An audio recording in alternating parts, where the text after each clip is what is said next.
Back to our channel. So ngayon guys, magluluto ako guys ng noodles na may itlog. So ayan guys, dito ko isasalang yung aking noodles. Lulutuin muna natin yung noodles natin and saka natin siya prituhin. Yung ating mismong noodles yung gagawin natin. Para tawag dito guys is fried noodles. So ngayon gagawin natin is dito ako magluluto today. Dito natin ilalagay yung noodles natin. Palulutuin muna natin siya. Saka natin siya prituhin. Kaya gagawin natin guys, saksak muna natin yung ating saksakan dito. Then saka natin siya lulutuin. So guys, so ngayon gagawin natin. Wala man akong stand cam guys. So mahirapan tayo. Sige na lang, okay na lang, ganyan na lang. So unang gagawin guys is ito yung saksakan. Natin siya dito sa kanyang mismong saksakan. Dito guys, ayan. Dito. So ilalagay natin siya dito guys. Ayan.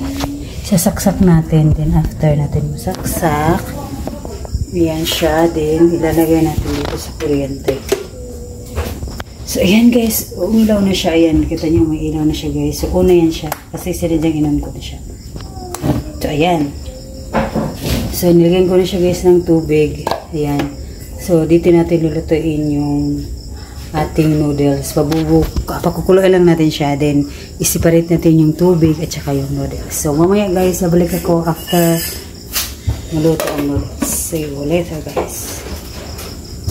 So ayan guys, ito na yung binili kong noodles at saka itlog doon sa palengke. Ito na siya. So binili natin is chicken. Chicken. Meron akong dalawang noodles. Then meron din akong dalawang itlog. So ito siya guys. So gagawin natin guys, ito sa itlog na to, it's babatilin natin siya. Then pag naluto na itong ating noodles, saka natin siya i-mix, then saka natin siya prituhin. Kaya, let's go and let's watch. So yun guys, dito natin ilalagay yung ating itlog. So, babatilin natin yung ating itlog. So, ayan. Gawin natin, ilalagay natin dito sa bowl. Lagyan natin siya ng asin, yung ganyan. Guys, gagawin natin, babatilin natin yung ating dalawang itlog. Ilalagay natin siya dito. Dito tayo guys, mag-batil ng itlog. Ayan. Then, after natin guys ilagay, lagyan na natin siya guys ng ito. Bitchin at saka ang tawag dito asin. So, una lagyan natin siya ng asin. Tiplan lang natin yung ating itlog. Ito yung itlog natin. So, then after that, lagyan natin siya ng bitchin. Kunti lang ilalagay natin doon. Kasi meron naman siyang dito sa loob, meron siyang seasoning. So, ilalagay din naman natin dito. So, magkakalasa na siya. Then, lalagyan natin siya guys ng charot. Paminta. Wala na ba ng paminta? Wala na kami paminta. So, ito guys, may paminta kami. Then, ilalagay natin siya dito. Charan. Ayan. Then, babati lang natin siya guys.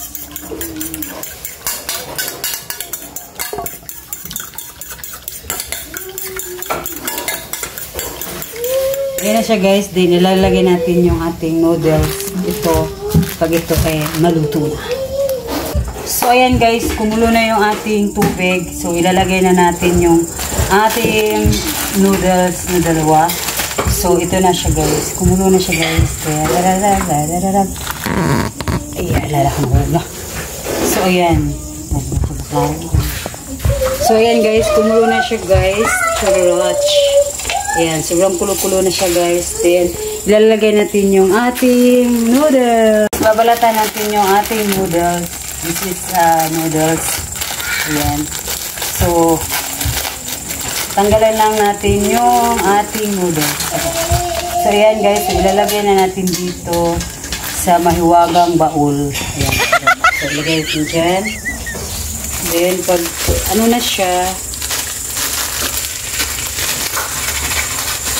Hirap ng camera guys. So, ayan. Then, dalawa yung lulutuin natin guys. Dalawa. So, ito yung isa. Ayan siya guys. So, ilalagay natin siya dito. Ayan. So, yun na guys. So, titignan natin guys kung kumulo na yung ating noodles. So, this is the noodles. Ayan siya guys. Pag kumulo na siya guys, ilalagay natin siya dito. Pag luto na pala siya, ilalagay natin siya dito sa may itlog. So, ayan. So, ayan siya guys. Guys, tatakpan lang natin siya. Charan! Ayan. Hintayin natin siya guys. Siguro mga 5 minutes or 10 minutes basta maluto siya. So, ngayon guys, gagawin natin. Next procedure natin gagawin. Ito yung ating seasoning from noodles. So, ihahalo natin ngayon dito sa ating itlog na binatil. Para magiging ano siya, mix siya. Para magiging malasa siya guys. So, ayan siya guys. So, lalagyan natin yung ating ito, ang tawag dito guys. Ano naman, nakabana-banang bayor. Ay. So, ilalagay natin siya dito guys. Para lalo siyang maging malamig. Para siya lalong maging malamig. So, nilagyan natin siya ng asin kanina.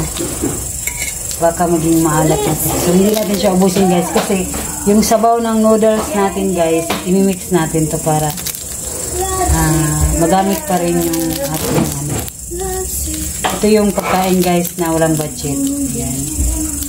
So, hindi natin siya ubusin. Kasi ihahalo natin siya doon. Yan. Then, mix lang natin siya guys ng mix. Yan. Yan siya guys. Ayan na siya guys. So, ayan guys. Lipat na ulit tayo sa camera natin. So, ngayon, titingnan natin yung ating noodles. Kung ito na ba ay luto na. So, itong sabaw, huwag natin siyang itapon guys kasi pwede natin siyang gawing soup. Lalagyan natin yung ito yung karate na hindi natin siya inubos. So, ngayon gagawin natin. Ayan. So, isasala na natin siya guys. So, kailangan magkahiwala yung noodles at saka tubig. So, let's go guys. Lipat ulit tayo dito sa camera natin. So, ito na. So, gagawin natin siya. Then, ilalagay natin siya dito sa ating salaan. Ayan. So, ilalagay natin siya dito sa bowl. So, lilipitin lang muna natin yung ating colors. Ayan. So, after ito guys, ilalagay na natin yung ating... So, ito na. So, ito na yung ating nilutong noodles guys. So, ilalagay na siya natin dito. Sasala natin siya sa salaan na may tubig. So, ayan. So, ito na siya.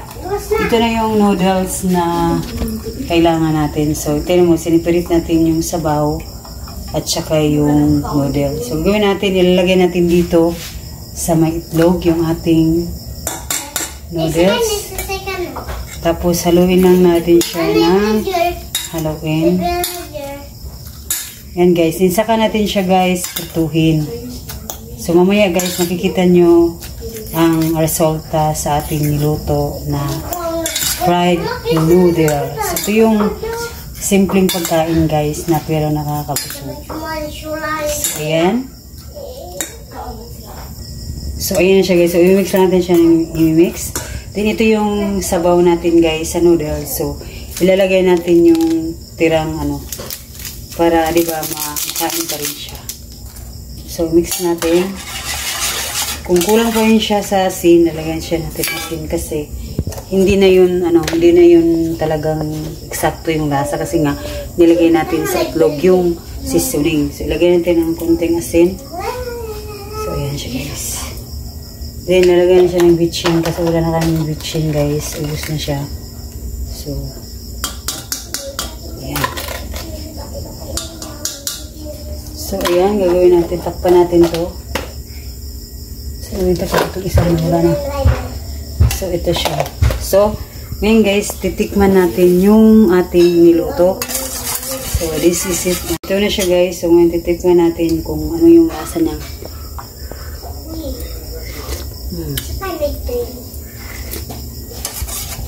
noodles pa rin siya guys.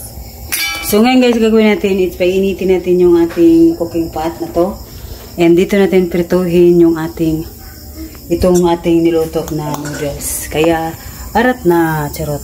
So ayan na guys, simulan na natin itong i-mix. Ito yung ating noodles na ginawa. So, isasalang na natin dito sa ating cooking pot na to. So, ayan, nakita nyo. Hindi nyo nakita. Siyempre, hindi nyo nakita. So, napakita natin yan. So, ayan.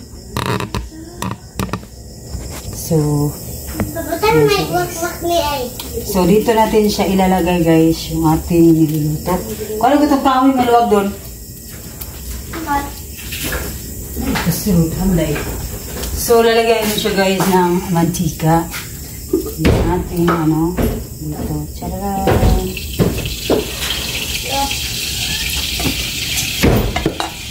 Ayan siya guys. So, dito natin lutuin yung ating noodles na to. So, simple-simple lang guys. Painitin lang natin yung ating mantika. Saka natin ilalagay ito. Ayan.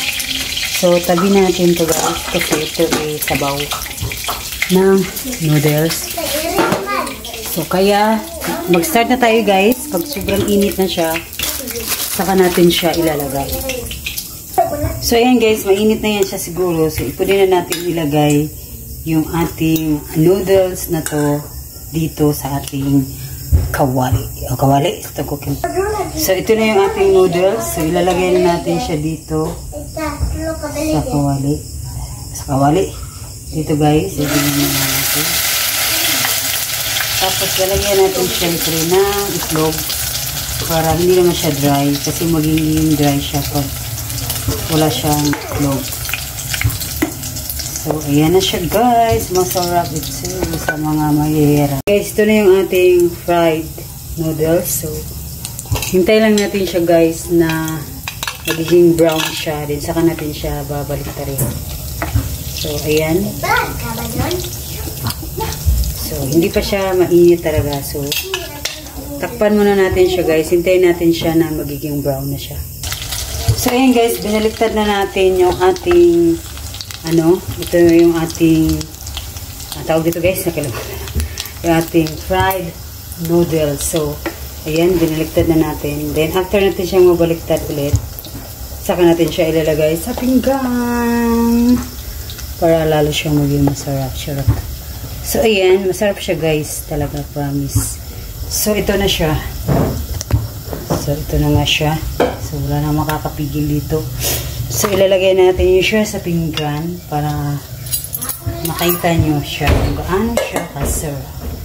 So, huwag natin siyang i-brown masyado guys kasi pag masyado siyang brown, natutusta siya. So, ito na siya, guys.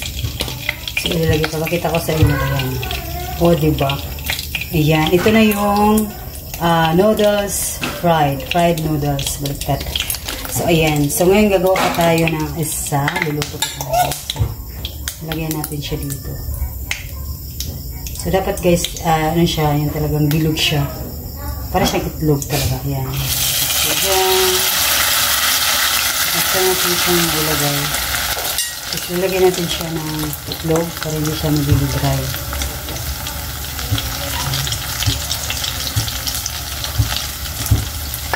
Para hindi siya magiging dry.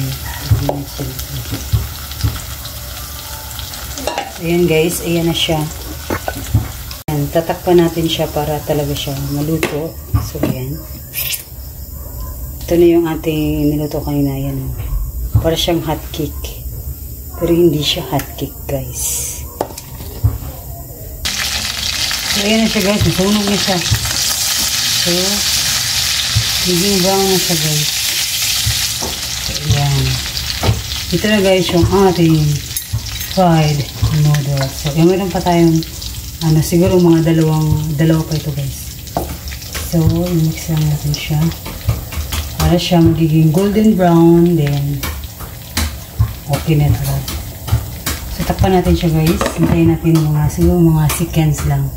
1, 2, 3, 4, 5, 6, 7, 8, 9, 10.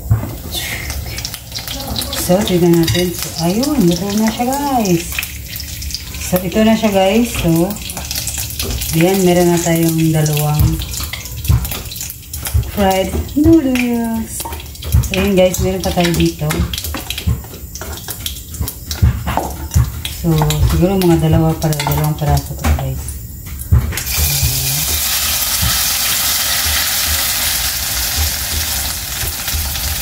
Dalawang peraso to guys, ang dito sa kanina. Kaya, ayan.